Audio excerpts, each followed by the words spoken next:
Evil X story time about my evil ex, part 5, the real 5.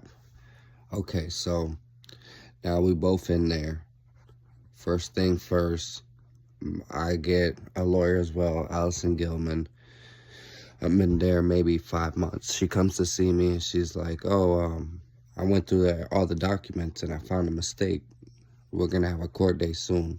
I said, all right. I went back to my room. Next thing I know, I have a court date the next day. All charges dropped, except for my probation violation because I was around stuff. So I violate probation, but I was in there 6 months, so they give me time served. Boom, I'm out. 2 weeks later, she gets the same exact thing. Time served, she's out. Now, we're both free, no probation at all, just two free people. For the first time, for me, in a year or so. Her could be years, who knows? She was a criminal, real criminal. So, from there, we end up getting back together. We're living in Broward for like a month at that point. And we're just talking about, we really want to change. We want to change the scenery. We're tired of the same old thing. And I'm like, well, where you want to go? She says Orlando. At this time, yes, she's a criminal, but she's very smart. So she was going to colleges. She wanted to go to college in New Orleans. We took a trip out there, which is a whole totally different story time. But since the whole case thing, she decided to go to a college in Orlando. And we lived right there on Kirkman in Orlando. Now, Orlando, beautiful, beautiful city. But it will fool the hell out of you. It will look beautiful and nice, will be the straight ghetto. So we move into these things called Kirkman Apartments. Sue me if you want to, sorry. So we're in Kirkman Apartments, we're living there. And we're back and forth from Broward to Orlando, but she's doing a lot of sneaky things. Like sometimes we'll go back to Broward, I'll be like, all right, I'm gonna go by my homeboy's house. Every other time, we sit there, she'd be with me, and then we'll go to her people's house and mix and match, and then we'll go back to Orlando. This time, she says, all right, you go hang out with your friends. I'm gonna go hang out with some friends of mine. I said, all right, go do your thing, no problem. She was supposed to be back in an hour. Comes back like 4 hours later. I'm living.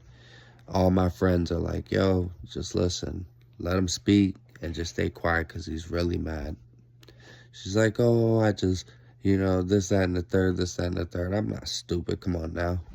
I was doing my own thing too, so I couldn't even complain. So I get back in the car. I'm like, yo, where the hell were you? And she's like, oh, I ain't no I wish you would try me, da-da-da-da-da. So I'm like, what? You dropped me for 4 hours off, and you think you just gonna talk to me any old type of way? Man, fuck this shit. Car's going like 15 miles an hour. My stupid ass trying to get out. I fall, bust my ass, get back up. She's begging me to get back in the car. I'm like, fuck that. I'm gonna take a flight. I end up getting back in the car. Now we got a 3-hour drive back to Orlando. I'm driving now. We going back and forth for like an hour. Then the conversation's deaded. We end up getting to Orlando to our apartments. We're in our apartments. And that day we were just going for a walk around the neighborhood. We end up meeting a group of dudes. They seemed cool. They were all out there drinking, listening to music. I didn't think nothing of it. I'm thinking they're cool too. So we're all sitting there, drinking, having a good old time.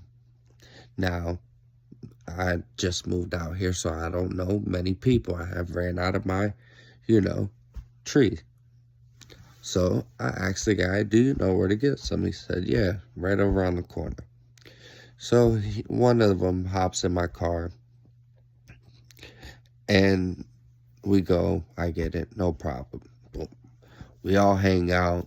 Now we're hanging out for about a week. Everything's going good. Same situation. I'm like, yo, you think you can? He's like, yeah, boom, we'll go to Buddy.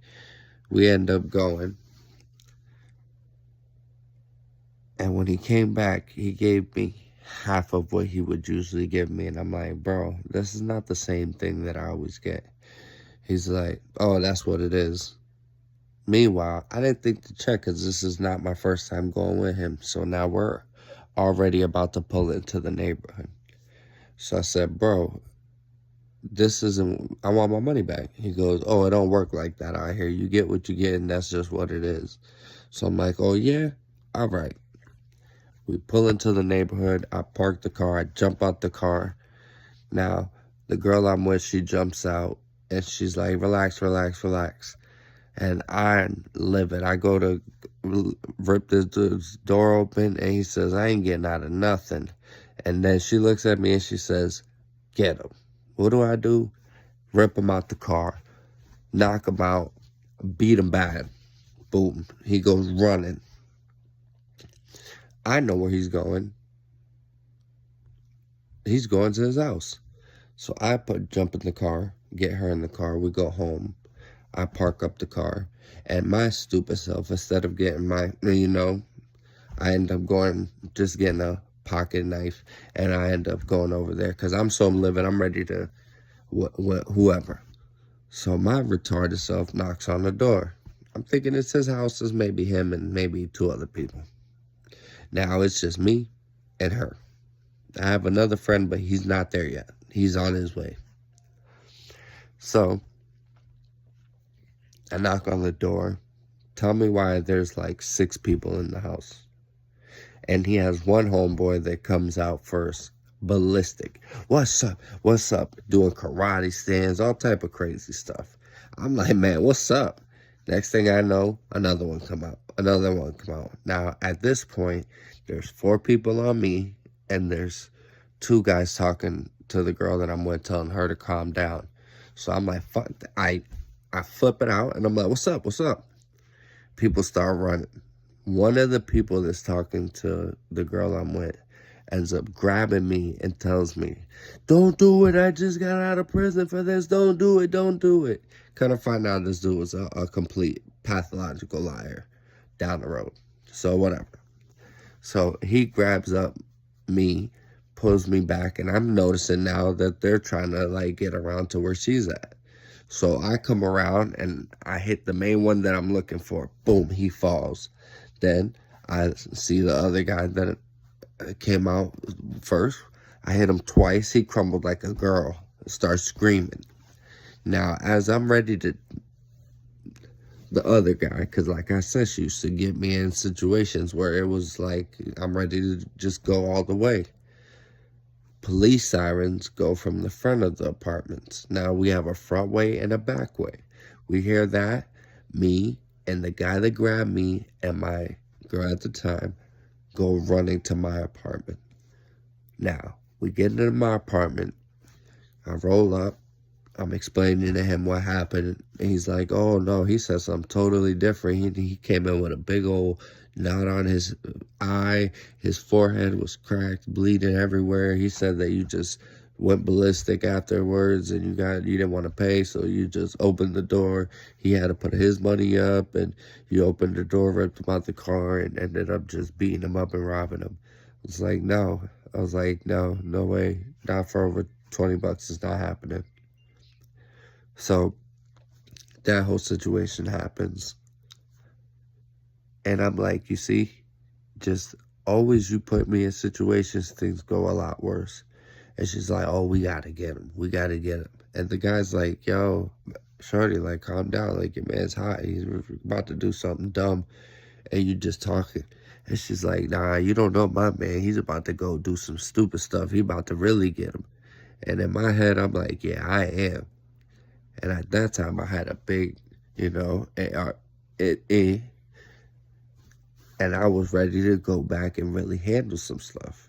But thank God Buddy was there. We talked for a while and had a normal conversation. So he leaves. We go to bed. The next day, I had a big dog. His name was Max. So she's like, oh, go walk Max. And I'm like, all right. At the time, I only had my rifle. I didn't have no hand, one. So I go downstairs and I'm walking my dog. And as I'm going, my dog was very protective. If you would have came at me aggressive, the dog would bite you and attack you. So I hear my dog growling as I'm getting to the last flight of stairs. And it's about 5 out of the 6 or 7 people that were in that house sitting on a park bench type thing, because we had them all around the neighborhood right below my apartment. So in my head, I'm thinking, okay, it's on. So I go down with my dog. My dog's growling. I walk my dog. They stay quiet. They don't say a word. Now, as I'm walking back, I get to where the benches are over here and my stairs are over here. I have to make a right to go to my stairs to get up to my apartment, which is on the 3rd floor. And they're on the ground level to the left. If I go left, I would run right into the benches. As I'm getting up to where I can make the right to go to the stairs, the one that I told you that was the cuckoo one hops up and pulls out a little 32 revolver, points at me and tells me it's over. And I'm like, yeah, all right. I'm like, all right, whatever. I started going up the first flight of stairs. He's like, yo, you better stop. I said, bro, I'm going to walk up these stairs. Only way I'm not is if you stop me. I said, but don't let me get in the house. God be my witness. Strike me dead if I'm lying. This is exactly what happened. It's past statute of limitation. Everything is already in court documents. Like, it's over with. I walk up the stairs and get to the 3rd floor. I look to see what they're doing, and he's still aiming. I go into the house. I put the dog away. I grab my thing. And she's like, what's going on? I say, nothing. Cock it back. I get outside. As soon as I aim over the rail, they go to running. I let go. Boom, boom, boom, boom. Had to be about 13, 14. God was with me and them. I hit nothing. Nothing at all that I hit. Trees were on the floor. The gates were messed up because I lived right by a pool. The bench was holes it looked crazy. It looked crazier than what it really was. So as this is happening, I know them. They're calling the police. So I boom, run. I tell her what's going on. I grab that. I grab a bag, money, everything that I need to get out of there. I run downstairs to my neighbor's house. I tell him, yo, I need you to take me to this other friend I have on the whole other side of the apartment. I get in his trunk. He takes me over there. Now, halfway going over there, the complex is now flooded with police. So I get to where I'm going, and the guy that I know, he's a gunsmith. That's what he does for a living. We get to his house, and I'm like, bro, I just have to stay here tonight, and tomorrow I'm out of here. He's like, all right, no problem. He has no idea what's going on because, like I said, he lived on the whole other side of the complex. So we're hanging out, and after a while, he's like, bro, did you hear about what happened? And I'm just like, yeah, bro, I got to talk to you about something. I tell him what happened. I show him it. He breaks it all down for me, and he tells me, get rid of this, that, there. So I do what he says. We sleep there that night. We party, get drunk, smoke, have a good night. Next morning, I wake up, and reality sets in of what happened. And I'm like, bro, I need you to take me to the bus station. He's like, okay. So I get in the back seat, and I get to the floor, and he's like, bro, that really was you. I was like, just take me to the bus station. Solid dude. Mark, you were a solid dude from over there. Evan, you was a solid dude from over there.